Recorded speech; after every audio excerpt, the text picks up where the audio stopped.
In this episode, the featured film pulls back the curtain to reveal the dark world of rogue military factions, the even darker world of assassins for hire, and the state security services whose job it is to hunt down and eliminate threats to both the government and the nation. These stories and more from the 22nd row.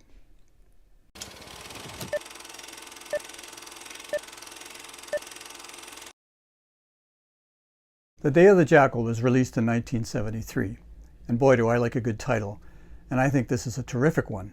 These 5 words foreshadow a very critical moment near the end of the film. The action of the film takes place in 1963, 10 years before the release of the film, but I don't consider the film a period piece. It's a political thriller, a procedural thriller, with a little bit of action thrown in. The main location of the film is France, but there are critical moments also in England and Italy. We have a disgruntled rogue military faction who are quite unhappy with the French government. They want revenge and they want regime change. And who is their target? Their target is the president of France at the time, Charles de Gaulle. Now this faction, the military in effect, had a lot to do with putting him into power in the late 50s. There wasn't a coup, but the French government resigned and a new government took over, and de Gaulle came out of retirement, a World War II veteran and beloved for the most part of the French people, and took over. But what happened they weren't happy with, and they figured if we could put him into power, we could get him out of power. And so they decided to get rid of him. Now they had a few failed attempts at assassination, and one of them was even factual. I'm sure governments don't tell their populace all the attempts at assassination of their political leaders, but this one was on the books and it was obviously a failed attempt. So our fictional story goes a step further and says, okay, this military group decides to go to the next step, the most extreme step, and decides to hire an assassin. So here are the 2 main threads of the story, the minor one being the military and why they're angry, and the main one being the assassin and how he goes about his business. So why was the military unhappy? And this requires a discussion of something called colonialism. Now, colonialism occurs when a power establishes itself in a foreign territory, sets up institutions, economic, governmental, and social, and basically controls the country without really the approval, support, or the acceptance of the local populace. For some reason in the 18th century, and certainly throughout the 19th century, and I know it goes further back than that, but I want to focus on this period, the European powers were very much in favor of creating colonies. They felt it was the proper action of government, that this is what European countries did. They discovered, so-called discovered colonies, populated them, and used them for economic gain or for whatever reasons, bragging rights, whatever it was. Now this reminds me of a history course I took when I was at school. And the course was on this period of history. And it was in this wonderful classroom. It was an amphitheater style classroom with the stadium seating where the seats, come down like this. Reminded me of some of those German movies where the professor, doctor is at the base of this stadium seating with the patient or some lab equipment with some brilliant discovery, and all the medical students are in the seats and eager to follow along. It's really an incredibly classic academic scene. So I'm in this wonderful classroom, day 1 of the course, and in walks the professor. Now this series is almost all about Hollywood movies, and so it seemed like this professor came right out of Hollywood casting. Tweed jacket, very well-groomed gray beard, looked like he'd been teaching for 30, 40 years. He walked to the front of the classroom, looked at us all, smiled, didn't say a word. He turned around, went to the blackboard. Do they still have blackboards in classrooms? Picked up the piece of chalk and wrote on the board, "Colonialism is wicked." He turned around, faced the class, and said, now that we've taken care of that, let's discuss how and why it happened. So we, of course, in our day, and certainly in the latter half of the 20th century, believe that colonialism is a wicked practice because it subjugates people, it takes over countries without their permission. So the governments of the 19th century did think it was a good thing to do, and they did it robustly. Their targets were Africa, Southeast Asia, parts of South America. And the main players were Great Britain, France, Germany, Belgium, and to a lesser extent the other countries of Europe. And they did this for the worst moral reason possible. They did this because they could. Industrially and militarily, they were much stronger, much more advanced, so to speak, than the territories they took over.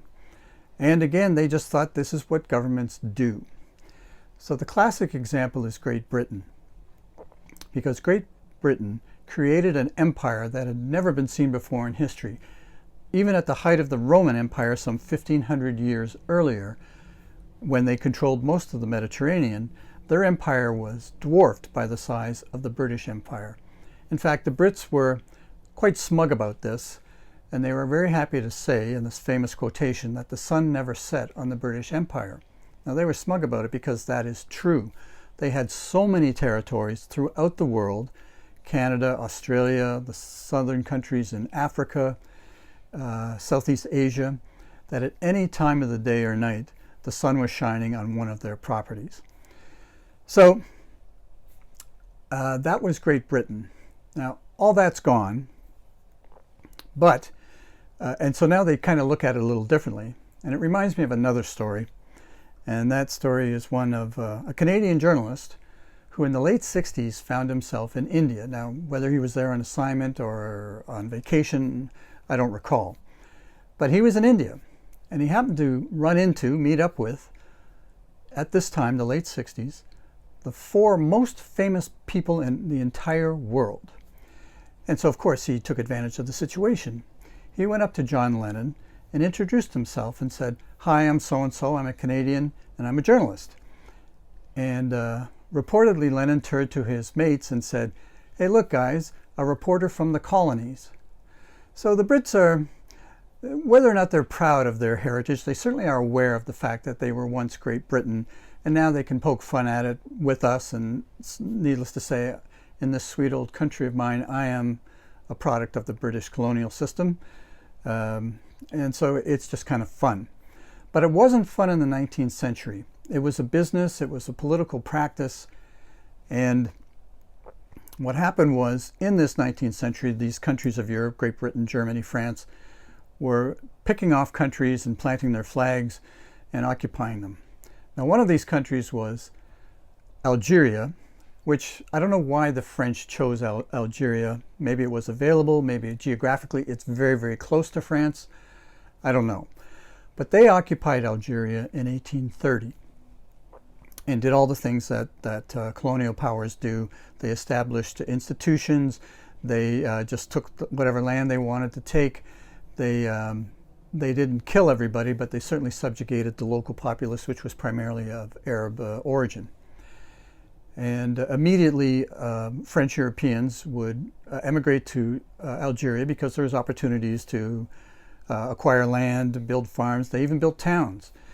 And so this went on for a while. And even from the first day, unsurprisingly, there was resistance to this activity. In all colonial states, there was resistance to the colonial powers. But for as long as those powers were incredibly more powerful than the local populace, there wasn't too much they could do about it. But a funny thing happened 18 years later. In 1848, France made Algeria part of France.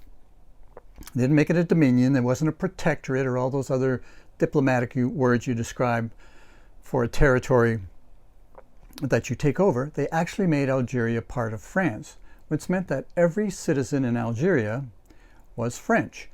They had government representation, and they had elections.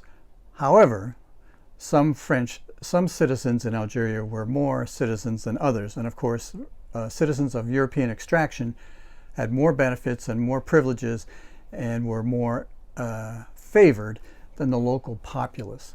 So even though Algeria was now part of France, what France calls département, sort of like a province, it wasn't quite what it looked. So needless to say, the resentment and the desire to remove the French never died down. It was always there. If it wasn't overt, it was under the surface. But Algeria stayed French for 100 years, from 1848 to 1962. And that's a long time. That's 3 or 4 generations of, for example, Europeans emigrating to Algeria and living their lives there, such that a 3rd generation European in Algeria could say, well, my father was born here, my grandfather was born here, and my great-grandfather came here from France, so I'm as Algerian as the next person. And that caused problems, of course, because there is a reasonable place to debate that. Now, it's true and it's not true, but because, of course, the European Algerians had far more privileges and were very much treated differently by the French government than the native Algerians. So the situation, there were skirmishes, uprisings, problems, boiled down, boiled up. I mean, 100 years is a long time. But at the end of the Second World War, when all the fighting was done in Europe, it really boiled over. And there were some very bloody skirmishes, massacres after 1945. And they never really died down to the point where in 1954, civil war broke out, a full-fledged civil war in Algeria. So what we have is the French military with tanks and airplanes and artillery, and the resistance group of Algeria, the local population, who basically had rifles and of every description and explosives. It was a classic, what we call a guerrilla war, where one group has very little munitions, the other group has an enormous amount of munitions, and there seems to be an imbalance, but guerrilla warfare can be very successful for the resistance group. So it became a very, very bloody affair. Thousands of people were killed, soldiers, civilians. Estimates from scholars suggest anywhere from 100,000 to 1.5 million people died in this 8-year conflict. And if the international community somehow were on France's side at the beginning, because again, even after the Second World War, colonialism was not looked on too negatively. They may not have been excited about it or happy about it, but they also didn't look on it extremely negatively. But when word came out of atrocities, and yes, even though there were atrocities on both sides, the French government was involved in torture, set up concentration camps. There was just a lot of evidence to show that the French government was slaughtering the native population of Algeria. International opinion changed, and it went against France spectacularly. Now, this period actually has been documented in a terrific movie released in 1966 called The Battle of Algiers, in French, La Bataille d'Alger. It's a very well thought of film, very hard-nosed, and in fact, almost every actor in this film is an amateur, with one glaring exception. The film is shown from the side of the resistance fighters of Algeria at this time. The director is from Italy, and it is a very powerful black and white film, a hard film to watch, but a very well-made film. And the colonel in this film, the colonel of the French forces in Algiers, the capital of Algeria, was a professional actor, and I don't know if on purpose or by accident or ironically, he appears in our film, The Day of the Jackal, released 7 years later. So anywho, that's a film that's, I think, very much worth seeing and really gives you an idea of what that civil war was like. So by 1858, international opinion had really turned against France, which means the United States was no longer supporting France in this civil war. The United Nations also had a lot to say. And so the French government was floundering, and in 1858, the Fourth Republic, as the French called their government, collapsed, and the Fifth Republic was formed. And the military had a lot to do with this, apparently, although it wasn't a coup d'etat. But they managed to put into power this veteran of the Second World War, this much revered figure who had retired from political life, and his name was Charles de Gaulle. And he became the president of France in 1958. larger-than-life figure, a very complicated figure, was very much a player in the Second World War and very much had a tremendous amount to do with the victory of France over the Nazis in the Second World War. So, with this political pressure, a funny thing happened after 1958. Whether it was the political pressure, whether it was enlightened people in the government of France, negotiations opened up between the resistance in Algeria and the French government. And you can bet that the military wasn't happy about this one bit. They had lost a lot of people. I mean, there was hundreds of thousands of Algerian civilians died, but so did a lot of French soldiers. And militaries aren't keen on giving up battles when they've lost a lot of lives.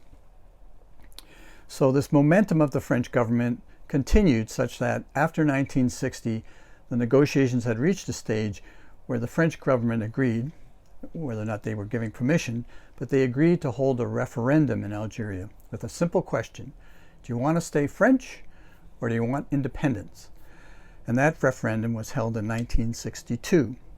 And of course, what did they vote? I think the historians say that 99% of the populace voted for independence. And to France's credit, whether it was through pressure or enlightenment or otherwise, in July of 1963, Algeria became an independent country and was recognized by the world, the UN, and everybody else. Well, needless to say, the military wasn't happy at all. In fact, factions of the military tried a coup and failed, and that same faction decided that, well, we put de Gaulle in power, we can just as easily get rid of him. So as I mentioned earlier, there was an assassination attempt on de Gaulle. It failed. This is a matter of record, and maybe there were more. And so that brings us up to 1963 and our story. And what happens is we fictionalize this time by creating another scenario where this military faction decides to hire an assassin, a professional, to do the job that up to that point they have been unable to do. They wanted to get rid of de Gaulle and hopefully put somebody else in the government who would try to make Algeria French again. That was the goal. That's what they wanted. So that puts us in the main frame, the main thread of this movie, which is the role of the assassin, the professional assassin. Now, assassins had been around since the dawn of time, since the first time there was a ruler, a king, a pharaoh, an emperor, especially those who decided that they were either descended from the gods or were anointed by the gods. That's what they used to become rulers. Well, rulers often have people working with them, and these people saw that these rulers weren't deities. They weren't different from them in many ways. Maybe they were generals in battles and won wars and things, but a lot of soldiers win wars or defeat enemies.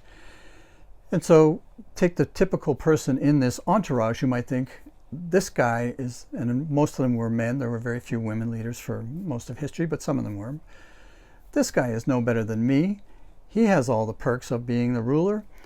Why can't I be the ruler? And so it's not too surprising that right from the dawn of time, right from the first civilizations when there were kings and emperors and rulers, there was this fancy expression, regime change, or we'll get rid of him and I'm going to be the main guy. And it's been riddled throughout history of all these assassinations, overthrown governments, overthrown rulers. Just throughout history it's occurred. I want to focus on a few of them. The first, I think, one that is very illustrative of this problem occurred about 330 BCE, roughly over 2,000 years ago. And in ancient Greece, there was a state called Macedon, and it was the most powerful state in the world at the time. The leader of this state was Philip II, and he had either defeated his neighboring enemies or coerced them into joining his alliance because he was more powerful than they were. His armies were stronger than them, and he had controlled a huge area in the region of ancient Greece. Well, he was the most powerful king in the world at the time. Certainly he was above any threat. How could you get at this man who was the most powerful? But in fact, in 336 BCE, he was stabbed in a public place by some disgruntled individual. This story says maybe he was a jilted lover, maybe he was part of a conspiracy, because again, When one ruler becomes so powerful, the people who work with him don't see him as being a deity or all-powerful, and they want the job too. For whatever reasons, he was stabbed to death. He was assassinated. Now, Philip had a son, and for many of these scenarios where you have kings and emperors, the succession means the son of the ruler becomes the next ruler. And this has happened for thousands of years. So, and this is indeed what happened in Macedon. His son was named Alexander, and in 336 BCE, Alexander became the king of Macedon. Well, Alexander, as we know today, was a pretty ambitious fellow, and in 13 years he conquered the entire known world at the time, defeating every country he faced, every army he faced, and that's why we call him Alexander the Great. He died in 323 BCE, very young, but he had conquered the entire world. So if there was an attempt for regime change in this assassination of Philip, it didn't turn out too well for the plotters. It certainly turned out very well for Alexander. So let's jump ahead to the Roman Empire, which was the largest empire in the world for the next 1,500 years. No country was able to match it or surpass it until the 19th century in our Great Britain. But the Roman Empire was incredibly powerful, and for the last 400 years of its existence, it had emperors. Again, you'd think, well, such a powerful country, such a powerful state, they must have been safe. But in fact, probably the worst job in the world for 400 years was being the emperor of Rome. You can probably count on one hand how many emperors died from old age and lived out their entire lives as emperors of Rome. The rest of them had less pleasant endings of their regimes, and in fact, most of them had very unpleasant endings to the regimes. So even in a state as powerful as Rome, being the leader, the ruler, the emperor of that state was no guarantee that you were going to live a long life. And in fact, assassinations were as frequent as every emperor who lived. Most of them were deposed, assassinated, or whatever. So that was the Roman Empire. Now let's jump ahead to the 19th century. And we had in 1865, Lincoln, the U.S. President Lincoln, was assassinated. In 1881, Garfield was assassinated. In 1901, McKinley was assassinated. In Buffalo, of all places, right down the road from where I live. And so this idea of political assassination had never really been dormant. There had been all kinds of murders and regime changes and overthrow of leaders for centuries and centuries. But you'd think in the modern world, the democratic world, that this, of course, couldn't happen. But in fact, it was happening. And finally, we take it to 1963, the time of our movie, November of 1963, when the U.S. President John F. Kennedy was assassinated. Now, I consider this to be the crime of the century, of the 20th century. Initially, it was Charles Lindbergh's baby, the first man who flew across the Atlantic Ocean. His baby was kidnapped and found murdered a couple of days later, and before 1963, historians called that the crime of the century. It was unbelievable that this could have happened. But the Kennedy assassination, I think, takes the crown, if that's a kind of a terrible way to put it. But the simple fact is that it was the crime of the century because of the perpetrators. Now, there are warehouses full of books and millions of gallons of ink used to write stories and write articles about the assassination of Kennedy, documentaries, movies, some very good movies, some terrific documentaries, some less so. It is a controversial subject. But even the U.S. government in the mid-70s decided that Kennedy had been killed most likely by a conspiracy, and professional assassin or assassins had been used to assassinate him. So this is November of 1963. Our story takes place from May to August of 1963. So it was before the Kennedy assassination, but still from the Second World War on, there were assassinations taking place throughout the world, so it wasn't like a surprise or a shock to write a story about this. As I mentioned in an earlier episode, at the end of the Second World War, 1945, millions of soldiers were what's called decommissioned. They weren't soldiers anymore. But picture millions of people, young men for the most part, trained to kill, because that's what soldiers do certainly in large-scale wars. They're trained to kill the enemy. So of these millions of soldiers who are trained to kill, some percentage, and it could be a very small percentage, could be a few thousand, could be more than a few thousand, are trained to do very elite things. They're trained to use munitions, sniper rifles, explosives. They're trained to avoid capture. And so they were very, very elite people who would become the assassins that would be awash in the world, I think awash, in the next 15 to 20 years as they got older. And given the fact that the world is a challenging place and governments rise and fall and there's problems, there was an opportunity for these mercenaries, these soldiers of fortune with a very unique set of skills, to sell these skills on the market. And so for our purposes of our story, our disgruntled military people decide they want a professional. Now, I don't know how they find one. I mean, it's not like they go into, in those days, the newspaper and look for an ad, professional killer for hire, or the Yellow Pages or whatever. But because they were veteran soldiers and been around for 10, 15, 20 years, they knew of the existence of these mercenaries, these very, very specially trained people who were prepared to sell their skills on the open market. And so that's our story. We have the disgruntled military who hires an assassin. And there's lots of assassins floating around, but they hire what they think is the best one of the bunch. And we have our assassin who agrees to do something extremely radical, which is to assassinate a political leader, a leader in a country such as France, which was reputed to have the best secret service in the world at the time. So this is our setup of the story. Now, the source material for the story was a novel written early 70s by a journalist who had not written any novels. He had worked as a journalist. He had been in conflict areas. He had been aware of this dark underworld of mercenaries and soldiers of fortune and people who would affect regime change in third world countries and things like that. And it's one of these classic stories where so it goes. He alleges that he was virtually broke, had no money, had no job, but he had thought about writing this novel, and he wrote the novel The Day of the Jackal.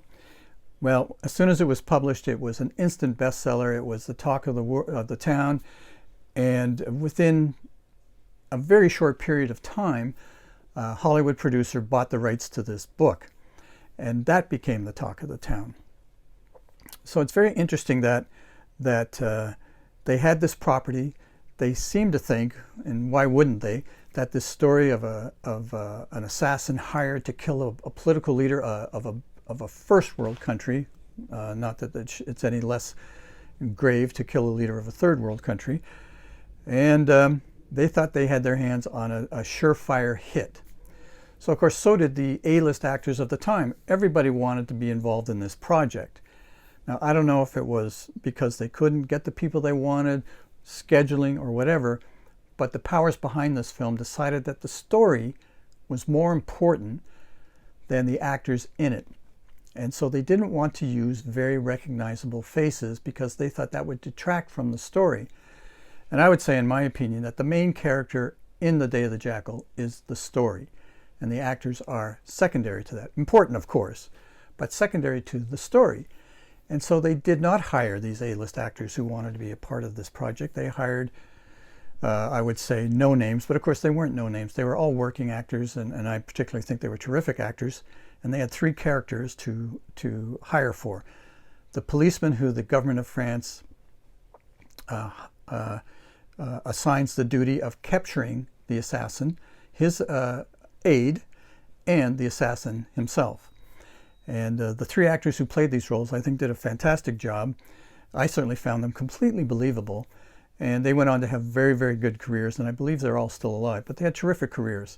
So that was, I think, a stroke of genius on behalf of the producers, to not take the star of the day and put him in this vehicle, but to let the story control everything. And that's our story. A disgruntled military group hires an assassin.